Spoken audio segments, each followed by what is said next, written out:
Okay, so over here I have a kit of Fritronics, I think model 1275, smoke alarm, it's ionization, uh, and we're going to be testing these that are all over the house. Cut to it. We're going to be doing the same thing as we have done in the last maybe year or so. We're going to cut the power, test the battery, and then we'll turn on the power and test the sensor.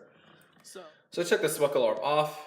You can see if we flip over to the back, it is a kit of Frinetics ionization smoke alarm model 1275. This was manufactured in April of 2005. It's important to note that these smoke alarms generally last about only 10 years. Even though the sensors might work for over its 10-year lifetime, some of the electronics, especially when it gets older, and begins to degrade. So it's better to replace these smoke alarms about once every 10 years so that your smoke alarms are in tip-top shape and no problems and that you won't have any problems. Okay, so to test these smoke alarms, what we'll be doing is that we'll be testing the batteries first with the power off, and then we'll be testing the sensors, see if they're working. So let's go ahead.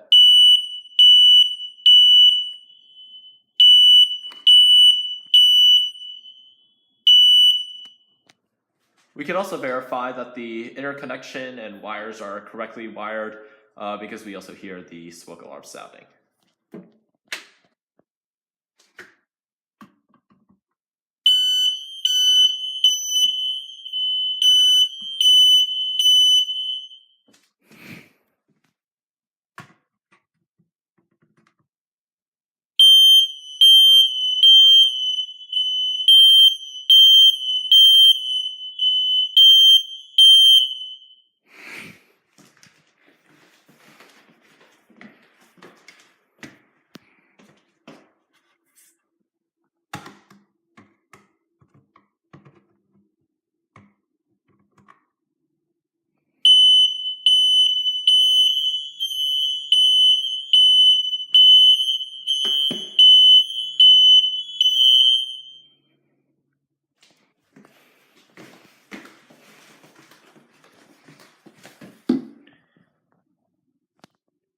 Just for a quick bonus, let's test this kit of carbon monoxide alarm.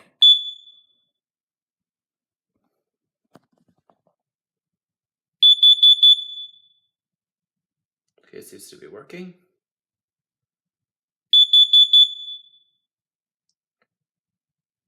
Unfortunately, I don't have any carbon monoxide.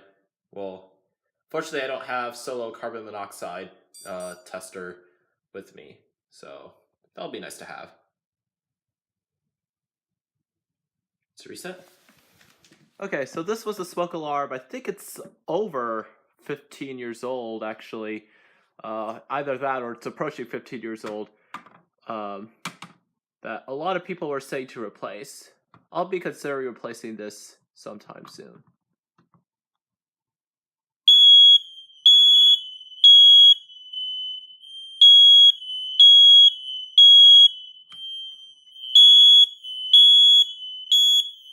Yeah, that horn doesn't sound really nice. Alright, so here we have a Kidda heat detector, which obviously senses heat in the garage, just because a smoke alarm in the garage. This was the one that I replaced a while with the defective smoke alarm, by the way.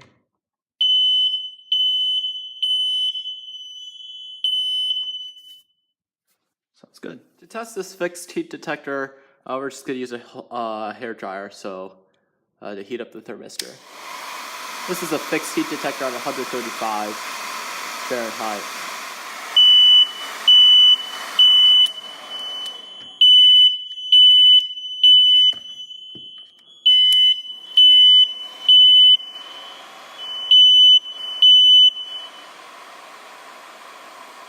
Just cooling it down. There we go. Alright, so for the second part of the test, we'll be testing the sensors. We're just going to be using this trusty little can of Smoke Saver. I like this product a lot. Just flick it out and just spray the detector. Oh, I forgot to turn on the power. It's alright. Should go off in a minute. There we go.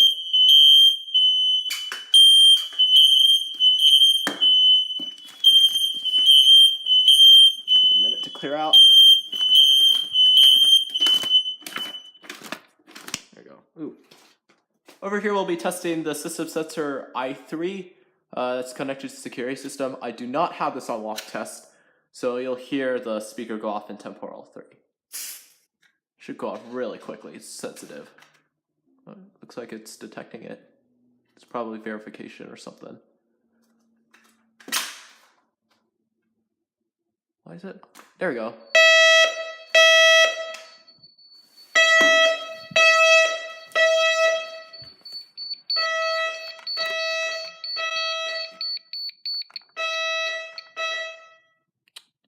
Alright. Arm light turned off, there's a fire condition, zone 8. Let's give it a minute to clear before I reset it.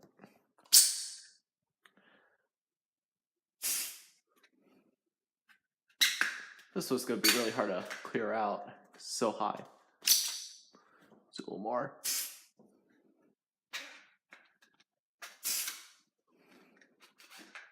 That's not good.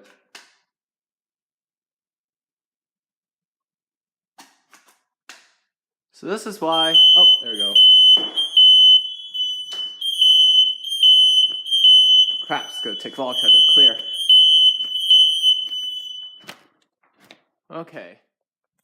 Alright, I'm gonna have to look into why it didn't activate as fast as the other ones did, which is very weird. Could possibly be the height of the smoke detector. It's a lot higher than the other smoke detectors that I have in the house. So maybe if I went a little bit closer, it might have set it off a little bit quicker. Here's another one of the higher smoke alarms. Should be enough.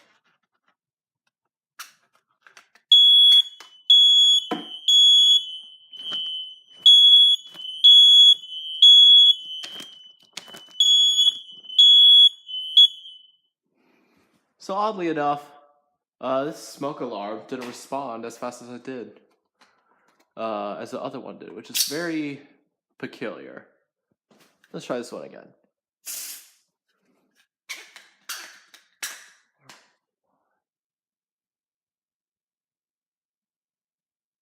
Yep, it's taking a longer time than the other smoke alarm, so I'll have to look into why that is. Just want to clear it out so it doesn't re-alarm.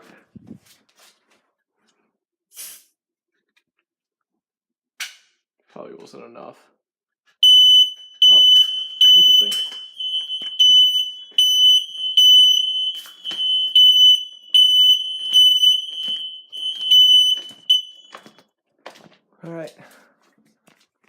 Alright, so here's the basement one again. Give it maybe about a foot length. It's actually technically how you're supposed to use it. Foot length, and then spray it towards the detector. Try again after 5 seconds. Maybe I have to aim it a little bit more. Yeah, that should do it.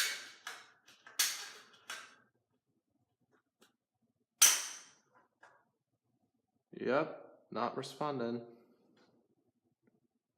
This is why we replace smoke detector, so that detects smoke.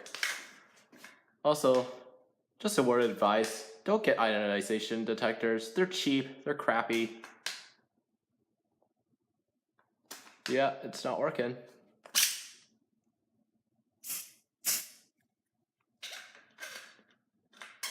This is why we... Oh.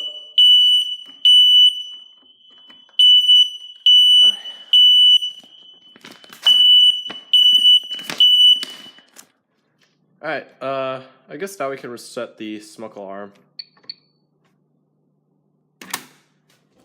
So hopefully in this video you learned that as a smoke detector ages, its ability to detect smoke degrades. We saw that 2 of the detectors I tested took more than 1 attempt at solo smoke and more time to activate.